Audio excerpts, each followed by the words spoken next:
안녕하십니까? 오늘도 유튜브 방송을 하면서 세상과 소통하는 문찬수 목사입니다. 오늘 우리가 같이 살펴볼 말씀의 제목은 사마리아 여인을 찾아가 주신 예수님이라고 정해 보았습니다.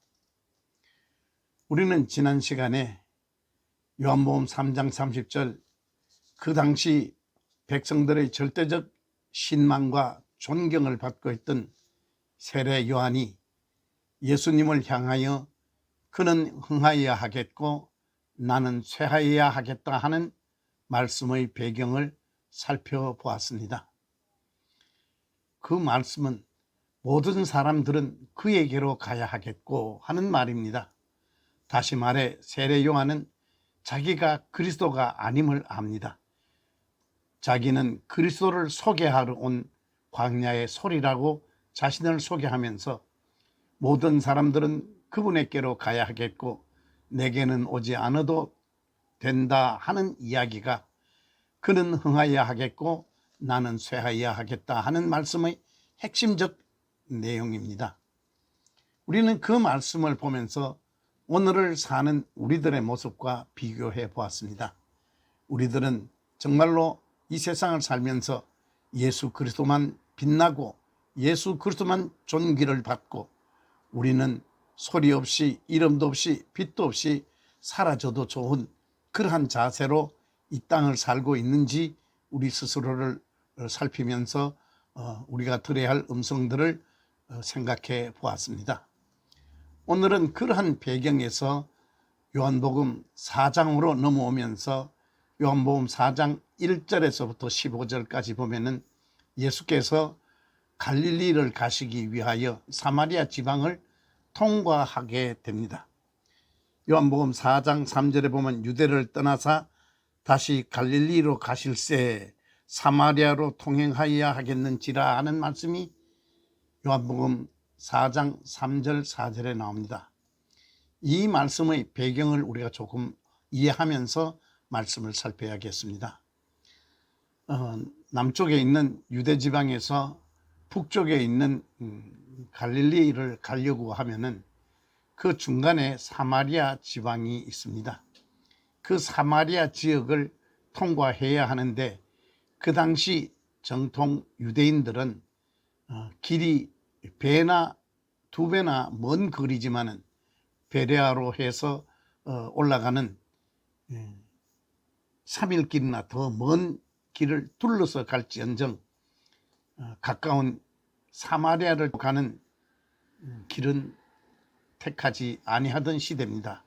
왜냐하면 그 당시 주전 722년경에 아수르의 침공으로 북쪽 이스라엘 사마리아의 수도가 혼혈이 되고 그래서 그 당시 사마리아 지방 사람들은 정통 유대인의 취급을 받지 못하던 그러한 시대적 배경을 가지고 있습니다. 그러니까 남쪽에 있는 유대 쪽에 사는 유대인들은 갈릴리 지방을 가면은 베레아로 해서 삥 둘러갈 망정 가까운 길인 사마리아를 통과하는 일은 절대로 하지 아니하던 시대입니다.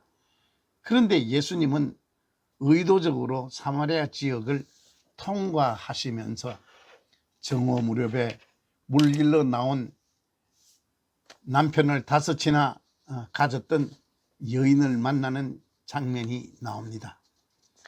여기서 보면은 참 몇 가지 재미있는 장면을 볼 수 있습니다.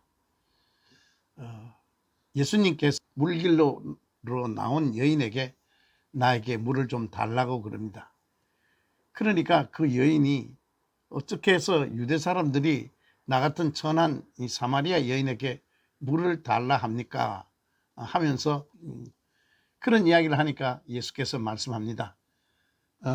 요한복음 4장 10절에 보면은 예수께서 대답하여 가르사대 네가 만일 하나님의 선물과 또 네게 물을 좀 달라 하는 네가 누구인지 알았다면 네가 그에게 구하였을 것이요 그가 너에게 생수를 주었을 것이다 하는 말씀을 합니다. 우리는 여기에서 조금 한번 생각해 봐야 합니다. 요한복음 3장에서 예수님과 니고데모라는 사람의 대화 내용이 상세히 나오죠. 니고데모는 영생에 대하여 굉장히 관심을 가지고 조심스럽게 예수님에게 찾아와서 예의를 갖추고 예수님에게 대하여 어떻게 해야 영생을 얻겠습니까? 어떻게 해야 구원을 얻겠습니까? 어떻게 해야 천국을 가지겠습니까? 같은 말이죠. 그렇게 질문하지만은 예수님은 그에게 뭐라고 대답합니까? 너는 유대 선생이면서도 그것도 알지 못하느냐? 물과 성령으로 거듭나지 아니하면은 하나님 나라를 볼 수 없다라는 말씀을 하십니다. 그런데 오늘 사마리아 여인에게는 예수님께서 이 여인에게 일부러 찾아와서 말을 걸고 내가 누군 줄 알았으면은 네가 그런 얘기는 안 할 텐데 그러면은 내가 생수를 줄 건데 이러한 말씀들을 하시는 것을 보게 됩니다. 의도적으로 주님께서 그 여인에게 생명의 말씀을 주시고 싶어 하는 모습을 알 수 있습니다. 이 사마리아 여인 형편이 어떤 여인입니까? 남편을 5이나 바꾼 여인입니다. 정오에 물을 길러 나와야 할 만큼 남의 눈총을 받는 그 대접받지 못하는 여인입니다. 그런 여인에게 예수님이 아주 친절하게 생수를 줄 것이라는 아주 귀한 말씀을 하시지요. 이러한 말씀들이 가지는 의미가 무엇입니까? 우리가 구원을 얻는 길은 이 세상에서 우리가 영생을 얻는 길은 우리가 소원해서 얻어지는 것이 아니고 예수님이 찾아오셔서 이 사마리아 여인에게 은혜를 베풀려 하신 것과 같이 은혜를 베풀어 주셔야 우리가 하나님 백성이 될 수 있고 영생을 가질 수 있고 천국 백성이 될 수 있다 하는 말씀에 대한 확인이라 생각하면 되겠습니다. 성경은 한결같이 하나님이 은혜를 베풀어 주신 것이고 우리는 그 은혜를 공짜로 얻은 사람이다 하는 것이 핵심입니다. 아브라함을 하나님은 찾아가셨습니다. 아버지와 형을 속이고 외갓집으로 도망가는 그 야곱을 하나님은 밤중에 베델로 찾아가 주셨습니다. 언제든 성경에 보십시오. 예수께서 빛 가운데 사도 바울을 찾아와 주셨습니다. 바울이 예수님을 찾아가는 것이 아니에요. 우리는 성경 속에서 이러한 말씀들이 가지는 공통점이 뭡니까?